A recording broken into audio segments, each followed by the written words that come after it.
Kami sudah sediakan 1 insinyur di setiap kecamatan. Nah, jadi nanti mereka bisa ketika katakanlah misalnya belum bisa menentukan prioritas apa, bingung, ya itulah jadi teman untuk konsultasi. Nanti insinyur itulah yang akan arsitek itulah yang nanti akan memberikan masukan. Nah, seperti itu. Besar nanti peran PII dalam mendukung program kerja paslon nomor 1 juga terpilih jadi gubernur. Ya, ini PI ini kan organisasi profesi ya. Tentu sangat-sangat dipentingkan betul karena salah satu dari upaya yang akan kita lakukan di DKI nanti adalah dengan kolaborasi ya untuk membangun Jakarta ini tidak mungkin oleh pikirannya gubernur wakil gubernur saja kan, tapi tentu harus kolaborasi dari masukan-masukan dari berbagai profesi. Salah satunya PI, tentu karena profesi PI itu juga luas ya, banyak hal yang saya kira akan banyak singgungannya. Nah, karena itu pertemuan hari ini sangat penting dan tadi saya dapat banyak masukan yang sangat berharga ya untuk menyempurnakan ya program-program yang sudah kami gariskan. Gitu. Program konkretnya apa Pak? Boleh sedikit? Ya tentu persoalan misalnya soal kemacetan ya itu kan tidak bisa lepas dari profesi kaitannya dengan masalah perhubungan ini kan harus diatasi dari mulai hulu sampai hilir ya semuanya itu harus satu kesatuan ya. Problem banjir juga kan pasti juga diperlukan penyelesaian dari hulu sampai hilir. Nah, hal-hal seperti itu saya kira maka kami akan nanti kan banyak tuh masukan-masukan ya usulan-usulan yang sangat konstruktif ya. Saya sendiri sudah banyak mendapatkan masukan-masukan dari banyak profesi. Nah, tentu kita akan godok dulu ya baru kemudian kita mana yang terbaik yang intinya adalah yang kualitasnya bagus dan efisien. Nah, 2 hal inilah yang menjadi ukuran untuk bisa kita jalankan sehingga peluang-peluang untuk bermain-main di anggaran APBD ini mudah-mudahan tidak terjadi ya karena betul-betul sudah teruji memang kualitasnya bagus dan juga efisien artinya harganya yang paling kompetitif gitu. Pak, tadi kan di sini kalau misalkan baiknya tadi di pertanyaan baiknya kalau ke Jakarta itu di filter lagi nih kayak ada yang harusnya tuh yang punya kemampuan dan punya nah nanti mungkin dari Ridho ini bagaimana tuh Pak kalau akan menanggapi hal tersebut? Ya kan namanya Jakarta ini kan untuk semua orang yang harus hadir tetapi kan kita nanti klasifikasikan ya apa kompetensi yang dia miliki atau misalnya profesi apa yang seharusnya diisi. Nah kalau sudah tahu profesi diisi kan ada persyaratannya, ada standar tadi ya standar yang harus untuk mengisi profesi itu.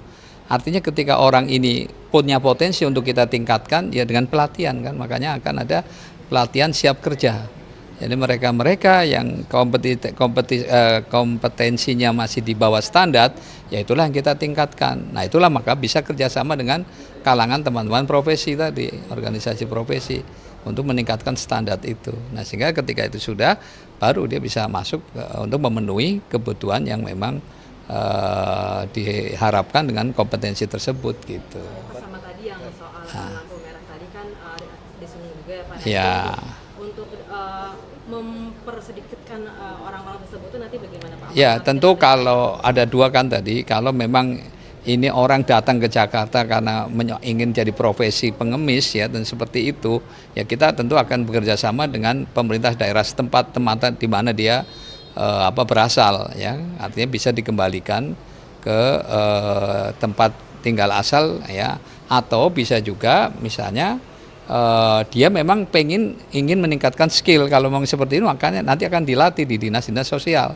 Dinas sosial mereka dilatih untuk mengisi tadi skill-skill yang diperlukan ya. Misalnya katakanlah kalau sekedar misalnya memang mau bekerja ya, kalau orang memang mau bekerja punya niat baik kan biasanya dilatih dan dia mau dengan sungguh-sungguh. Tapi kalau dia datang hanya sekedar mau memang profesi pengemis ini memang mentalnya sudah rusak seperti itu. Tapi kalau ada yang ada kemauan itu ya maka pasti kami akan berikan kesempatan untuk dilatih agar memiliki skill. ya seperti itu. Pak, tadi kan sempat menyinggung yang anggaran RT/RW 1 miliar itu akan melibatkan insinyur. Ini dalam grand design-nya apakah memang sudah akan melibatkan atau apa namanya ini baru tercetus hari ini gitu? Dan nanti Enggak, gini. Jadi kalau yang kaitan RW itu kan dalam konteks desentralisasi, memberikan kewenangan sepenuhnya pada RW untuk menentukan program yang tepat sasaran sesuai dengan wilayahnya masing-masing.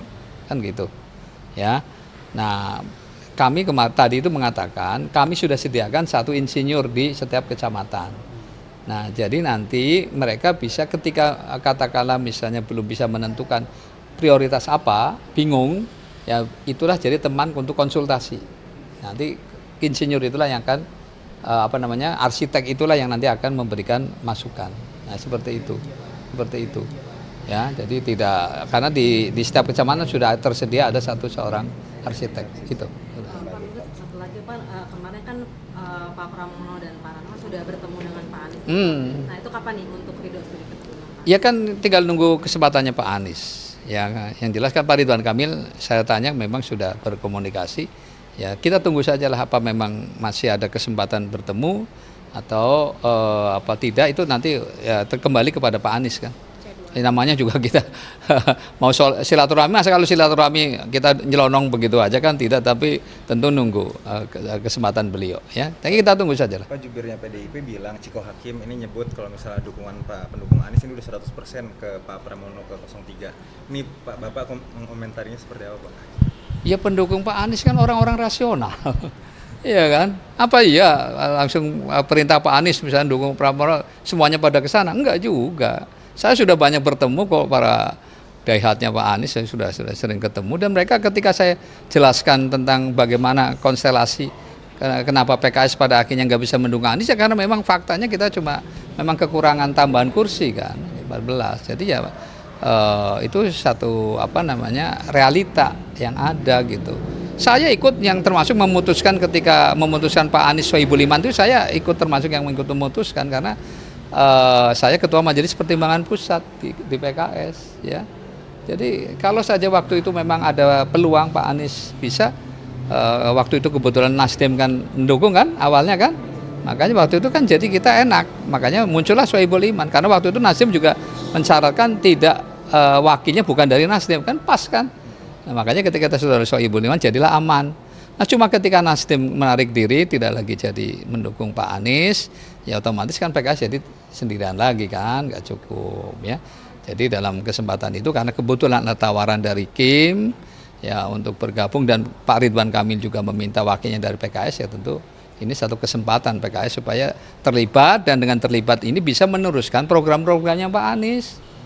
Itu kan dulu Pak Anies didukung oleh PKS, program-program yang bagus yakinlah akan diteruskan ya. Jadi dengan PKS ada di dalam kan pasti program-program yang dulu Pak Anies lakukan akan diteruskan kan masih satu partai di PKS.